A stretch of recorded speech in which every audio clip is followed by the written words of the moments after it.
Can everyone hear me okay? Oops. Yeah. Okay. Well, good morning, everyone. It's always great to be out in Australia. I'd like to be here. Although I have to say, when I got in last night and saw the weather, I thought I was back in Scotland. But putting that aside, my role today is to give you an introduction to Sands Capital. And then I'm going to hand over to Danielle, who is going to run you through our thoughts with regards to the opportunities we see in equities and how we select businesses. Now, a lot of you in the room will be wondering who Sands Capital are. I don't blame you. We're not super visible at this point in time. But we do have a significant footprint across Australia through the superannuation sector. Also, we got consultant backing from the top tier global and the institutional consultants across Australia. We manage money for Centric, Findex.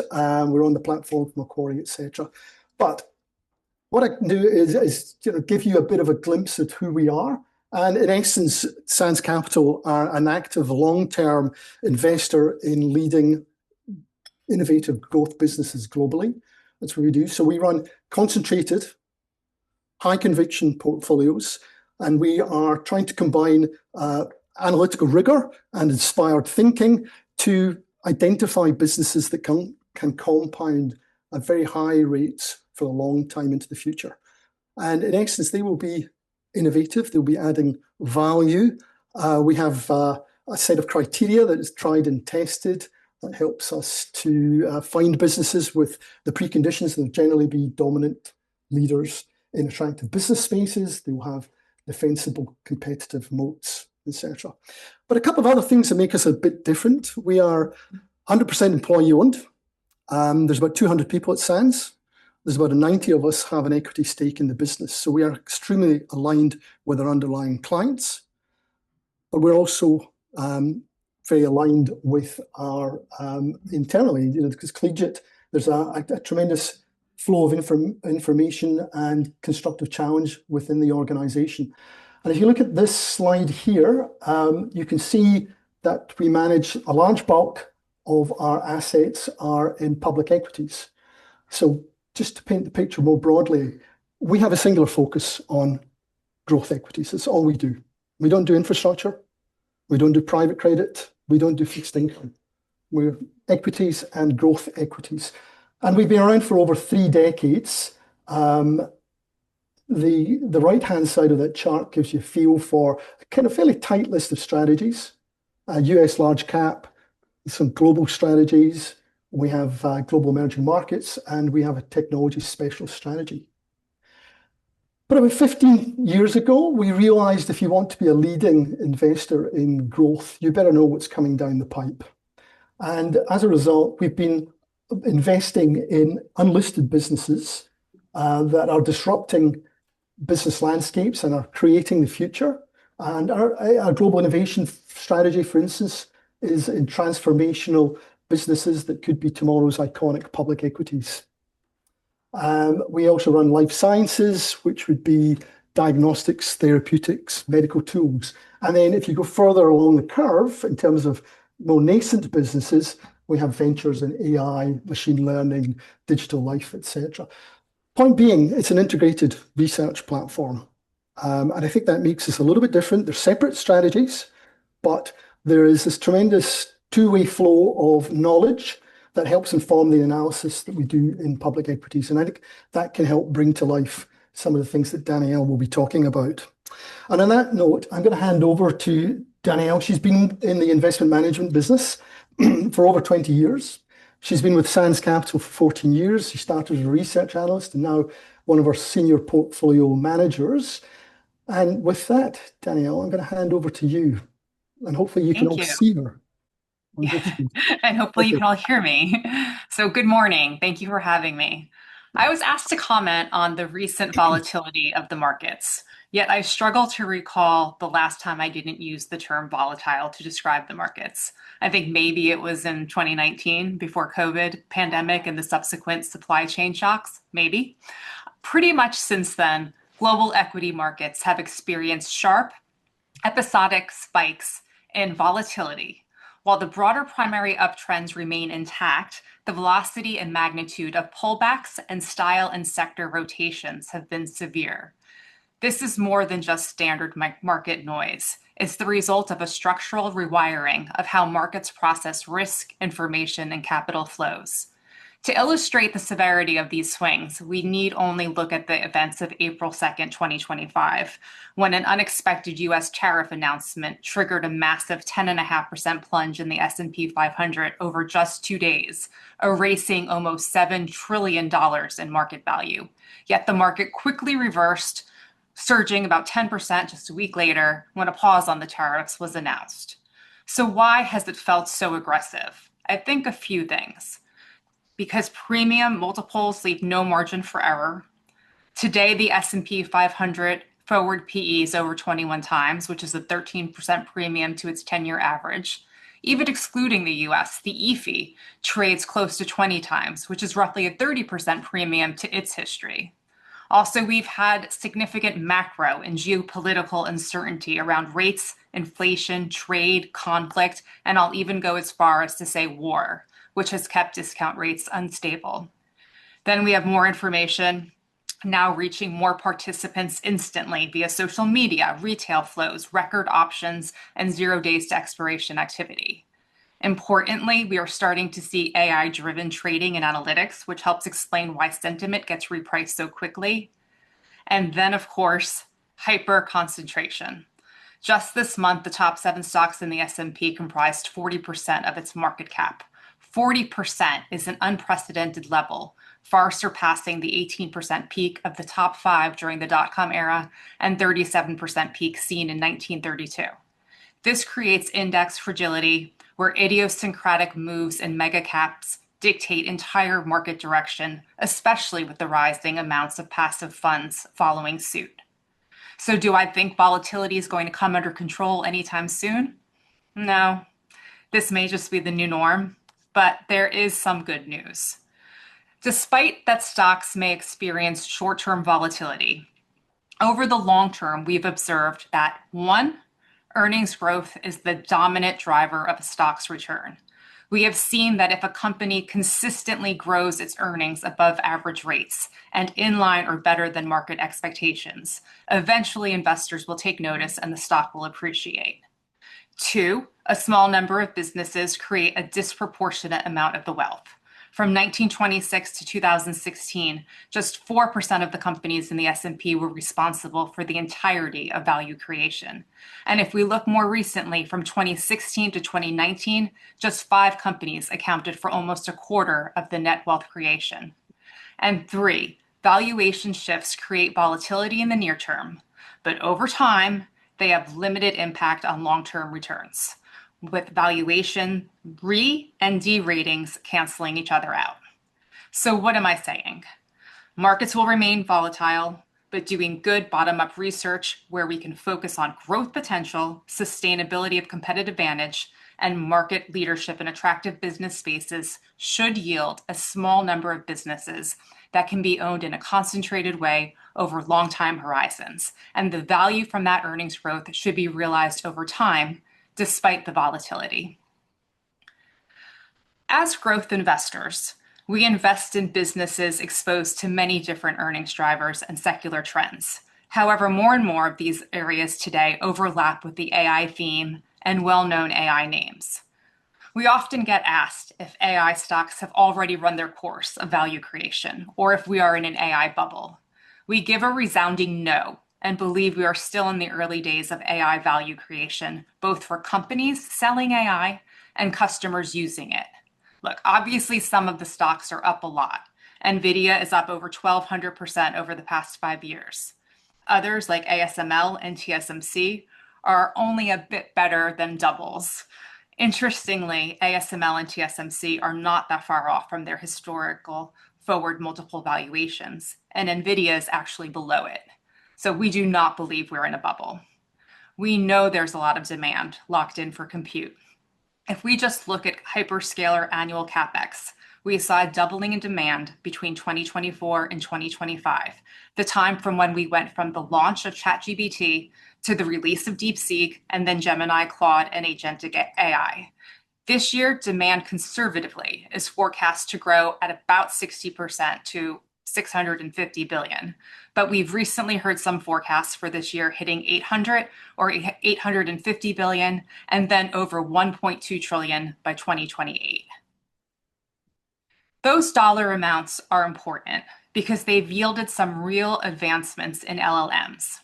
In the beginning of 2025, AI could basically reason and remember like a human for about 30 minutes worth of context. By the end of 2025, AI was able to maintain context for close to 7 hours. By being able to maintain context and memory for 7 hours, AI suddenly was able to write thousands of lines of code when before it couldn't, since it could only remember the last line or so. This is what has allowed for the software development lifecycle to transition from AI-assisted coding to AI-orchestrated engineering, with AI models acting as autonomous engineers that can plan, execute, and debug entire feature sets. CEO of Amazon on the February earnings call said that the barrier to entry for building a complex software product has effectively dropped to zero. We saw a team within our logistics division rebuild a global routing engine in 14 days, a project we originally budgeted for 18 months and $10 million. And that brings us to agentic AI. It is the new ChatGPT moment, but we would argue even more impactful because it makes AI and what AI can do real for all of us, which helps understand and justify ROIs. Prior to December 2025, hey, maybe you liked ChatGPT or Gemini or whatever. Maybe you didn't. Maybe you thought it was cool, fun to play with. Sometimes I tested to see if it would hallucinate. Most of us probably used it like a glorified search engine. But post-agentic AI is very different. We go from AI being a tool like a calculator that spits out an answer after you feed it very specific instructions to a digital worker, a worker that can reason, think about its answers, check them, execute workflows, make decisions, and report back. In our view, agentic AI has helped write the bull case for more, sooner, and continued AI investment. Our view is agentic AI goes viral the way COVID did in 2020 or the iPhone did since 2008. AI will likely be the biggest change we see in our lifetimes and change our world in ways we have only imagined and in ways we cannot even imagine yet. In terms of real opportunities today, we bucket AI beneficiaries into three categories. Enablers, like the semiconductors, the cloud providers, energy providers, and data centers. The builders of AI, who create novel products and services, like data infrastructure, robotics, and autonomous systems. And then the users of AI, who enhance existing businesses like e-commerce, social media, personalized medicine, and cybersecurity. Look, we could talk ad nauseum, and I'm sure you have, about NVIDIA, ASML, TSMC, Google, Tesla. Instead, I thought we could talk about some more under the radar names. In the AI enablers, or picks and shovels, we have the memory players, SK Hynix, Samsung, Seagate. We're already in undersupply of memory today, and that's been well flagged by the market, and that impacts all kinds of memory, including NAND, DRAM, and HBM, as well as others. That's why your latest iPhone may not have as much storage as you hoped and will likely cost a lot more. We believe, however, that this undersupply, despite major players building out capacity, is going to be prolonged and exacerbated, and a very big part of that has to do with agentic AI. Agents live in memory. They sleep in NAND and work in DRAM and HBM. Memory is a choke point because each agent needs more and more memory. Think of agents as students studying for tests. A student can't just remember what it learned 30 minutes ago or even 7 hours ago. It probably needs to remember what it learned 3 or 6 or 9 months ago. And AI agents are the same. At the same time, the number of AI agents will likely explode. Today, there are less than 10 million, we estimate. But if each knowledge worker got its own agent, that number would explode to 1 billion agents, growing industry demand by 20 times. Now, these are our internal forecasts, but we think the simple scenario is that everyone who could have an agent will ultimately get one or more than one. again, like the iPhone. Part of the volatility that we've seen in markets with relation to AI has come from what the market has deemed to be in the AI winners versus AI losers basket. Perhaps the greatest group hit by the loser perception has been indiscriminate bias against software businesses, especially ones related to revenue per seat.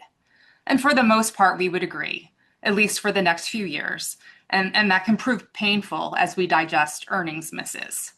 However, we also think that the baby's been thrown out with the bathwater here, and there are some truly special businesses that are erroneously being tagged as software that will benefit greatly from AI, even in the near term. The key to these businesses is their fully integrated proprietary hardware connected to their proprietary software that isn't beholden to seat sales. First, we have Samsara. Samsara connects trucks and heavy equipment to the internet using its own plug-in sensors that allow companies to see exactly where their vehicles are and how they're being driven on a single digital map. The solutions help reduce fuel costs, insurance costs, optimize people, and increase utilization. Different modules do different tasks with cross-selling capability. Samsara provides the proprietary real-world data that makes AI actionable for physical operations. And since AI is only as good as its training data, Samsara benefits from capturing over 9 trillion data points annually.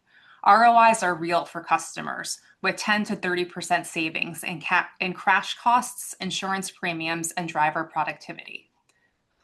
Then we have Axon. Axon started out almost 30 years ago as the taser monopoly. Close to 20 years ago, they started selling body cameras worn by law enforcement. And today, they are overwhelming the market leader in the space, with market share estimates ranging anywhere from 65% to 90%, and a growing TAM as they expand beyond US law enforcement to international and enterprise customers. In recent years, Axon has been growing not only from its tasers and body cameras, but also from its software that includes evidence management systems that help collect, store, and share evidence, as well as other software that is fully integrated with its hardware.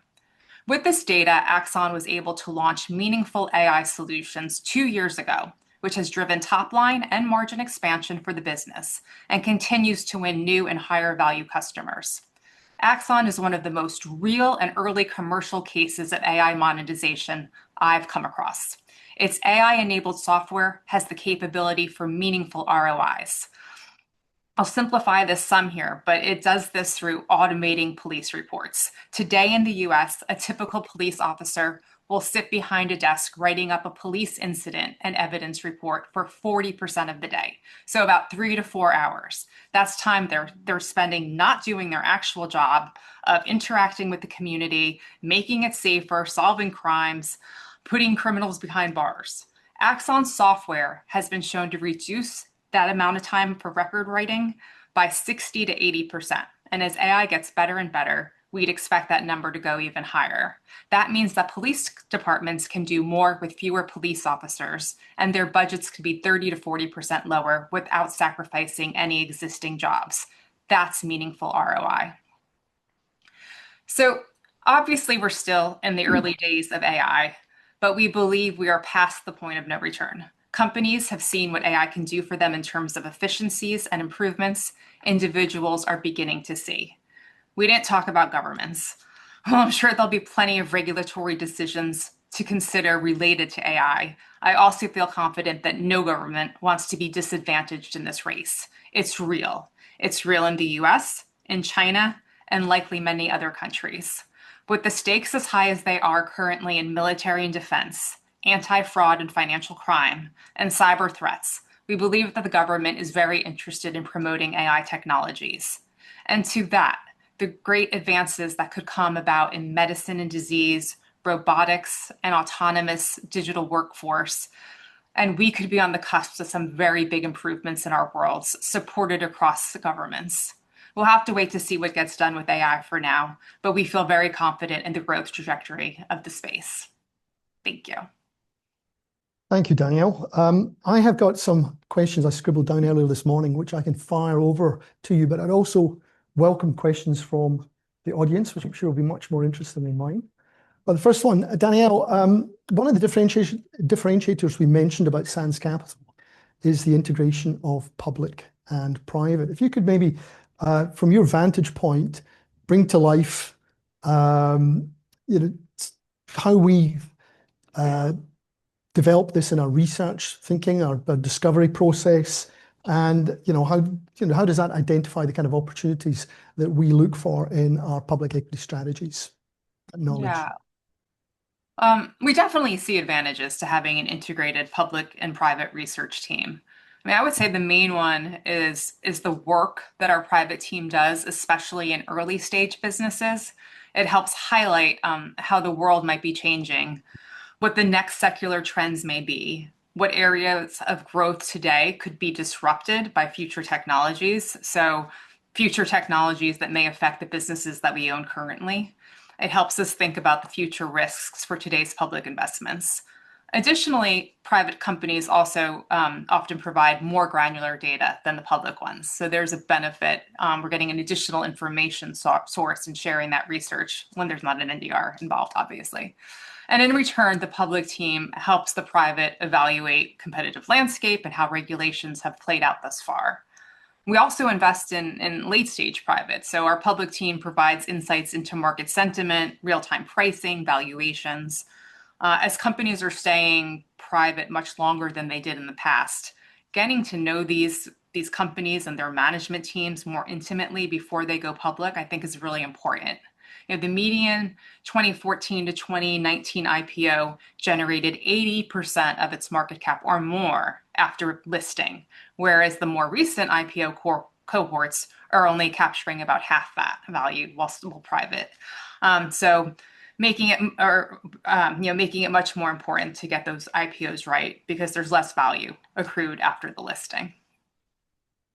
Thanks. Just a quick one on bottom-up investing in what is a noisy environment. Lots of headlines there about AI, about geopolitics. How do we cut through the noise and focus on the bottom-up investing? And this will probably be my last question, Toby, and hand out to you guys afterwards. Yeah. I mean, I think admittedly it's hard. No one wants to see red on their screen. However, we only need to find about 30 to 40 truly special businesses across the globe. And that requires laser focus on bottom-up fundamentals and understanding how businesses can be resilient. We know that short-term macro volatility rarely dictates the long-term compounding power of a moat.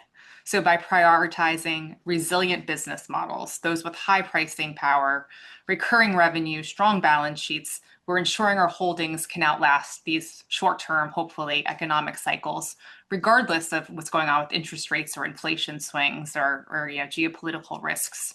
I think our research process is steeped in constantly challenging and testing a company's TAM, market share, and unit economics, even when broader market sentiment is negative. And having that feeling that we've done all the work on the quality and the sustainability of a business helps us ride out that volatility. But I think someone once said that good investing is being comfortable when everyone else is uncomfortable and taking risks then. And that's really what we have to do. Questions from the floor. Yeah, Jonathan. Yep. So, sorry if this is a little bit specific, but you mentioned routing software because that sounds like a very kind of germane anecdote. And you said you developed it. Was it you or an investee company? And was it physical, like as in freight forwarding, or? You're talking about Samsara, the company that we're invested in? It's a publicly traded company. Sorry, just before that, you said something that was going to take 18 months. And it took no. 10 million. No. I was sharing a quote from Amazon CEO that he shared during the February earnings call. Okay. No, I don't write software.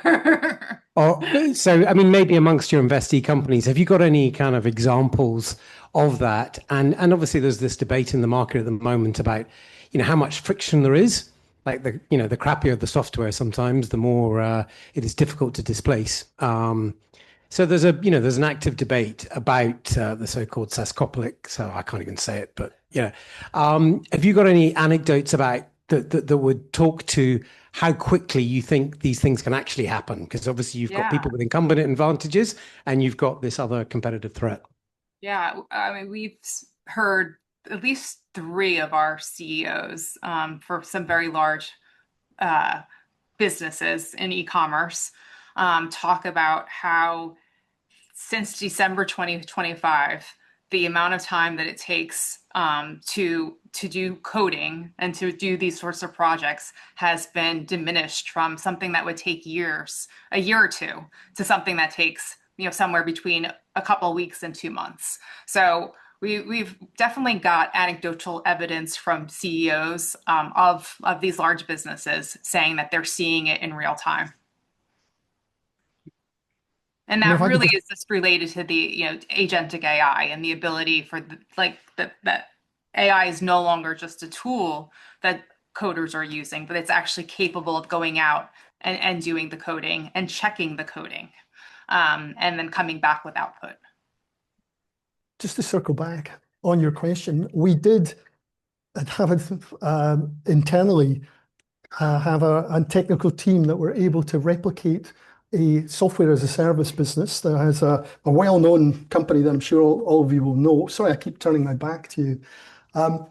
And they were able to vibe code it internally in 4 days, and not to a commercial extent, but something that was clearly going to be a massive challenge to what that business did in terms of being a critical contribution to its end users. And that's the kind of realities that AI can be disruptive and innovative and just completely zero another business. 4 days it took to replicate the system internally. Well, I've got a sort of follow-on question then from that, which is, as a growth investor, where the companies that were previously at the cutting edge of development have been obviously high on your choice set. Does that make you does that sort of dispersion through the economy of that capability? Because if you're doing it, so is the guy running a freight forwarding warehouse in Peoria or Milan or even, God help us, Sydney. If that dispersion of those capabilities is so widespread, does it make you think hard about your approach to the type of company that represents a growth company? Absolutely. I mean, for a long time, the gold standard for a growth investor was a SaaS business because it was recurring revenue and your customers weren't going anywhere, and being large and having access to data gave you a competitive advantage, and that those things don't exist anymore. And so we have, as a firm, have made it a strong move away from software businesses.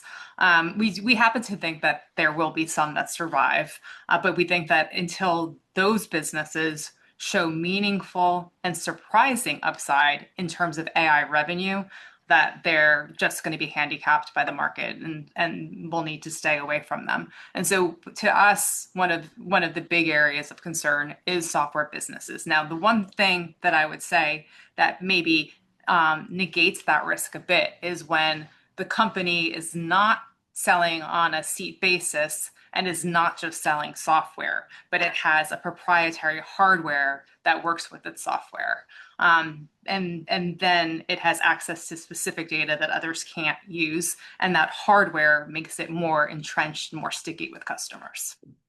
You've got to bear in mind, one of the most immovable forces in the universe is the power of inertia. So you've seen the switching costs, etc. Final question. Yeah. Toby, I've got one down this end of the room as well. Radio? Yep. All right. Yep. Question from Paul. Hi. In preparation for this conference, Toby, myself, and a couple of managers were talking about growth equities and the opportunity set. One of the managers referenced that they're going to Japan. Toby talked about you should grab a souvenir of some sort. The AI, after that 30 minutes of conversation around growth equities, in one of the bullet points highlighted that the manager should get a souvenir from Japan.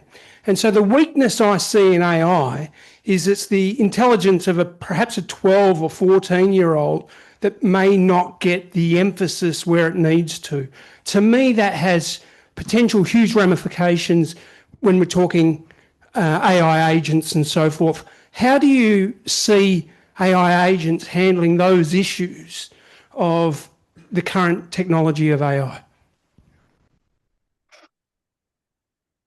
Yeah, I mean, I think I want to make sure I understand the question. So you're basically asking if you're feeding the AI agent a less sophisticated amount of information, is No, it the going point is the AI picks up on the wrong emphasis on the wrong things and highlights that. I mean, it was 4 or 5 bullet points of the summary of the whole meeting.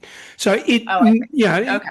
that's Fair. not the top 4 items of that meeting. So to me, Yeah. AI has a lot of weakness that will be a problem when it's doing things for you. Yes. No, I see exactly what you mean. And a couple, 2 years ago, that would have been hallucination. And now, it depends on the AI model that you're using. Like each new version that comes out is more and more sophisticated, and it's reasoning and it's getting those things correct. So I acknowledge fully what you're saying, that there has been weakness in some of these AI models, but like I said, every 2 weeks or so, a new model comes out that's better than the last one, and they do different things, right? So there's ones that basically give you basic information. Then there's ones that are thinking, there's ones that are reasoning, and there's ones that are doing things. And with each level of that, there's more tokens involved, there's more memory involved, but it gets more and more to what a human can do and what a human can do better. What So, Paul's saying is we should pay more for our AI, for our meeting AI. or you could just wait like a month or two, and it Yeah, will yeah, get there yeah. on its own.